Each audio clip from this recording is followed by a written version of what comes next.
Meu nome é Calum Pedro e agora irei explicar o que é a hiperboloide de uma folha. É uma superfície muito usada na matemática, engenharia e arquitetura. Apesar do nome difícil, ela tem um formato bem comum no nosso dia a dia. O hiperboloide de uma folha é uma superfície tridimensional que se parece com um cinturão, torcido, afinando no centro e abrindo nas extremidades. Ela é descrita por uma equação deste tipo que está mencionado na imagem. A hiperboloide é um sólido regrado, o que significa que pode ser formado apenas por retas. Isso é surpreendente porque, mesmo parecendo curvo, sua superfície pode ser construída usando linhas retas. Por causa disso, ele é muito usado em arquitetura, porque permite estruturas fortes e econômicas. É simétrico em relação aos três eixos e todas as suas seções transversais têm formas especiais. Cortes horizontais, círculos ou elipses, cortes verticais, hipérboles. O hiperboloide de uma folha aparece em vários lugares: radiotelescópios, torres de concreto das usinas nucleares, torres de comunicação, copos de vidro e vasos com cintura, arquitetura moderna, estruturas fortes e leves. E como exemplo posso mencionar as torres de resfriamento de usina, que são bem famosas, prédios com estrutura hiperboloidal, exemplo, Torre de Schuchel, Estádio de Munique, e objetos do cotidiano, igual mencionado anteriormente, como copos e vasos. Uma curiosidade interessante é que, apesar de parecer uma curva complexa, o hiperboloide pode ser montado só com retas. Engenheiros usam isso para reduzir o custo e aumentar a resistência das estruturas. Além disso, ele aparece muito em renderizações de computação gráfica e em estudos de superfícies quádricas. Resumindo, o hiperboloide de uma folha é uma superfície fascinante que combina matemática, arte e engenharia. Muito obrigado pela sua atenção. Meu nome é Richard e eu vou falar sobre hiperboloides de duas folhas. Hiperboloide de duas folhas é uma das superfícies quádricas mais interessantes da geometria analítica. Ele aparece quando estudamos superfícies cônicas e quádricas, sendo caracterizado por ter duas partes separadas chamadas de folhas. Bom, a hiperboloide de duas folhas é uma superfície formada por duas partes completamente separadas no espaço, diferente da hiperboloide de uma folha que só parece que parece um vaso. O de duas folhas tem duas regiões desconectadas, uma acima e outra abaixo, como as imagens vão demonstrar. Cada uma dessas partes parece um prato fundo aberto para fora. Temos duas variáveis positivas e uma negativa no denominador da equação padrão. Isso faz com que um dos eixos seja o eixo de separação, dividindo a superfície em duas folhas opostas. A hiperboloide de duas folhas tem um comportamento muito interessante. Ele não toca no ponto central. Cada altura representa um círculo ou uma elipse. À medida que se afastam da origem, os cortes horizontais vão ficando cada vez maiores, ou seja, a folha se expande à medida que se distancia da região central, onde não existe superfície nenhuma. Se cortarmos uma hiperboloide de duas folhas com diferentes planos, temos resultados diversos interessantes. Cortes horizontais produzem elipses. Cortes verticais, paralelos ao eixo de separação, geram hiperboloides. Cortes transversais em outros eixos podem gerar formas abertas. Esses cortes ajudam a identificar o tipo de superfície só olhando para as suas secções. Então, resumindo as características da hiperboloide de duas folhas, possui duas partes separadas chamadas de folhas. Isso já foi citado anteriormente. Não existe nada na região central entre as folhas. Suas secções revelam formas como elipses e hipérboles. É simétrico em relação aos eixos coordenados. É uma superfície aberta infinita que se expande conforme aumenta o valor de z. Na real, a hiperboloide de duas folhas aparece menos que a hiperboloide de uma folha, mas ainda assim encontramos formas parecidas em estruturas parabólicas usadas em radares, receptores parabólicos em telescópios, algumas peças cônicas em engenharia e fabricação de moldes. Bom, e essa foi a teoria essencial sobre a hiperboloide de duas folhas. Com essa visão geral, agora fica muito mais fácil identificar, desenhar e resolver questões envolvendo esse tipo de superfície. E meu colega irá demonstrar como botar essa equação na prática. Agora a gente vai tratar da hiperboloide no quadro. Vamos fazer a exemplificação, porque não tem nada melhor do que entender um cálculo do que ele escrito no quadro. A hiperboloide de uma folha e a hiperboloide de duas folhas tem uma pequena diferença na fórmula. A diferença é que na hiperboloide de uma folha a gente vai ter um valor negativo. Na hiperboloide de duas folhas a gente vai ter dois valores negativos. Isso vai mudar completamente a compreensão e o desenho dela. Para explicar uma hiperboloide de uma folha e uma hiperboloide de duas folhas, eu coloquei a elipse e a parábola aqui só para a gente lembrar da fórmula. Que a fórmula da elipse e da parábola tem de diferença apenas os sinais. E se a gente parar para analisar, que tampando o valor negativo da hiperboloide de uma folha, a gente tem uma elipse. E tampando um valor positivo, a gente tem uma parábola. E vai ser usando este princípio para as duas fórmulas que eu vou fazer o desenho e a maquetização das duas hiperboloides. Agora, com um exemplo, eu vou pegar esse exemplo aqui, dado pela questão, e transformar ele na equação da hiperboloide de uma folha.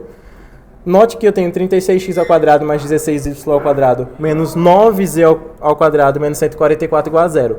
Para transformar essa equação numa equação de uma hiperboloide de uma folha ou de duas folhas, aqui eu ainda não consigo saber, eu vou começar a satisfazer a equação, transformar ela aos poucos numa equação de hiperboloide. Vou pegar esse 144 e jogar para o outro lado, vou ter o 144 positivo, dividir a equação toda por 144.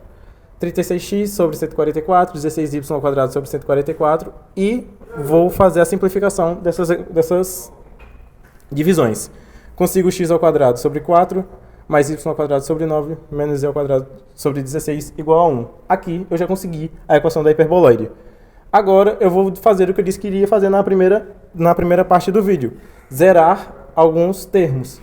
Zerando z, eu vou conseguir a equação da elipse, mesma equação que eu citei no começo. Aqui a gente já pode ver que é uma hiperboloide de uma folha, porque só tem um valor negativo. Basta lembrar que o número de folhas é o número de valores negativos. Se fossem dois valores negativos, eu teria uma hiperboloide de duas folhas. Aqui, como só tem uma, é de uma folha. Conseguindo a elipse, zerando z, consigo um hiperboloide zerando x, porque zerando x eu vou ter um valor positivo e um negativo, e zerando y, eu vou ter um valor positivo e um negativo, outro hiperboloide. E com essas três equações, eu vou conseguir fazer um hiperboloide, que a gente vai mostrar no próximo quadro. Que eu trouxe as equações para isoladas aqui, eu tirei o A e o B de cada uma delas e joguei para um desenho. O desenho não está dos melhores, mas vai estar aparecendo agora na tela o desenho dessa equação aqui bem feita. Porém, ela está correta. O que a gente fez foi fazer o eixo x, y e z. Lembrando que o eixo x está numa escala diferente por causa da visualização. E colocamos uma elipse aqui, cruzando no 2 e no 3, essa parábola e esta parábola. Ligamos as elipses e conseguimos. Na teoria é isso daqui, que deve ser desenhado. Né? O desenho apareceu para vocês para a exemplificação melhor, mas em teoria é isso. Você vai conseguir uma equação geral, extrair uma equação da hiperboloide de uma folha, conseguir a elipse e duas parábolas, e com os valores conseguidos dessas duas hipérboles, e com os valores que você conseguir com essas equações, você desenha a hiperboloide de uma folha. Agora vamos ver a hiperboloide de duas folhas. E agora a gente vai falar de hiperboloide de duas folhas. Como a gente já sabe o conceito da primeira, né, essa aqui vai se tornar bem mais fácil. Perceba que nessa hiperboloide de duas folhas, a gente tem dois valores negativos. Quando a gente vê dois valores negativos numa fórmula, a gente já vai ver de cara que ela é uma hiperboloide de duas folhas. Mas vamos ver esse exemplo aqui sendo destrinchado em uma hiperboloide de duas folhas. Eu tenho esse exemplo aqui com um valor de 1 aqui embaixo desse x. Como não tem nada nesse x aqui, a gente entende que aqui embaixo vai ser 1. Isolei. A mesma coisa que eu fiz na hiperbola de uma folha, fiz aqui, com x igual a 0, y igual a 0 e z igual a 0. conseguindo uma hipérbole aqui e um valor nulo aqui, que fica no meio, provando que essa é uma hiperboloide de duas folhas. Com essa hipérbole aqui, eu fiz essa hipérbole em pé no eixo y, e com essa equação de hipérbole, eu fiz essa hiperboloide deitada aqui também no eixo y, percebendo que eu tenho um valor positivo e um valor negativo, um valor positivo e um valor negativo, mostrando que essa é uma equação de hipérbole, e os dois valores negativos anulando, né? Imagina que tem um quadrante aqui nulo, mostrando que não tem nada aqui no meio, definindo então, provando então que isso aqui é uma hiperboloide de duas folhas. A representação é essa, nada cortando o eixo x, mas ele está aqui para representar que isso é um espaço 3D, e as hipérboles mostrando a hiperboloide de duas folhas, formando esse formato duplo aqui. É isso, essa foi a definição com os cálculos de hiperboloides de uma e duas folhas. Obrigado pela atenção. Continuando a nossa apresentação agora sobre os eixos das cônicas, as cônicas, a gente vai começar pela parábola, a parábola sendo esse exemplo aqui, tendo o eixo diretriz, a reta que corta embaixo da parábola, o foco, que é o ponto que fica ao meio da parábola, o vértice, que é onde a parábola corta o eixo imaginário, uma reta que corta a parábola ao meio, tendo a distância P do F até o eixo diretriz e o V exatamente no meio, ou seja, do foco até o vértice e do vértice até a diretriz a gente vai ter os mesmos valores. A parábola pode aparecer para cima, para baixo, para a direita, para a esquerda, então vai depender do eixo de evidência. Se o x estiver em evidência, ela vai estar ou para cima ou para baixo, e se o y estiver em evidência, ela vai estar para a direita ou para a esquerda. Ou seja, se o x está em evidência, ela está no eixo y, e se o y está em evidência, ela está no eixo x. O que define se ela está para cima ou para baixo é a positividade do 2p, do 2py. Se tiver positivo, está para cima, negativo para baixo, e no caso, se ela estiver para a direita e para a esquerda, se ela tiver positivo para a direita, negativo para a esquerda. Ela também pode estar em outra distância, aí no caso a gente associa um valor para x e um valor para h. Um valor para x e um valor para y, sendo h a variável de x, a gente coloca no x, e y a variável, e k a variável para o y, a gente vai deixar eles sempre juntos, então se tiver para cima, para baixo, para a esquerda e para a direita, vai estar relacionado sim com o valor de k e de h. E se ela está para cima e para baixo, vai depender da positividade do P. Se o P for positivo, para cima, se for negativo para baixo, mesma coisa para lateralizado. Tem a equação paramétrica, aqui quando a gente associa x igual a t, e aqui um exemplo, onde ele disse que a parábola estava para cima, e com P igual a 4. Se P igual a 4, vai ser 2 para cima e 2 para baixo, achando o eixo diretriz, e podendo desenhar assim a parábola da equação. A elipse tem conceitos bem parecidos. Aqui a gente tem os focos também, distâncias do eixo de maior distância. Os vértices, sendo A1, A2, B1, B2, que é o que a gente vai usar para desenhar a elipse. A gente vai conseguir através da fórmula o eixo maior e o eixo menor, porque a elipse ela não é um círculo perfeito. A gente também tem a relação pitagórica para descobrir o C, e o C a gente usa ele para descobrir a excentricidade da parábola, que vai estar sempre entre 0 e 1. Se ela estiver no eixo 0, se o centro dela estiver no 0, 0, a gente pode ter ela para cima e para baixo, e essas são as fórmulas. X ao quadrado sobre A ao quadrado mais Y ao quadrado sobre B ao quadrado. A gente vai ver ela sendo bem aplicada lá na parabólica, no exemplo de quádricas, na hiperboloide de uma e de duas folhas. A gente usa muito esses conceitos.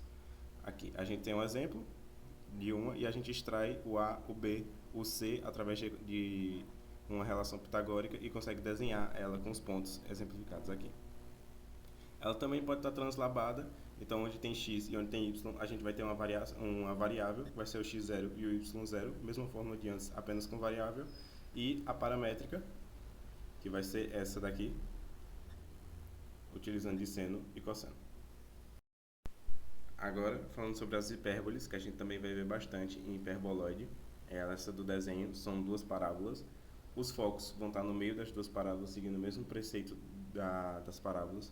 O eixo real, que é onde as parábolas vão cortar. O eixo imaginário, onde as parábolas não vão cortar. Nesse caso, sendo B1 e B2, mas a parábola também pode estar para cima. Aí, no caso, o eixo imaginário vai ser o A, no caso, o X.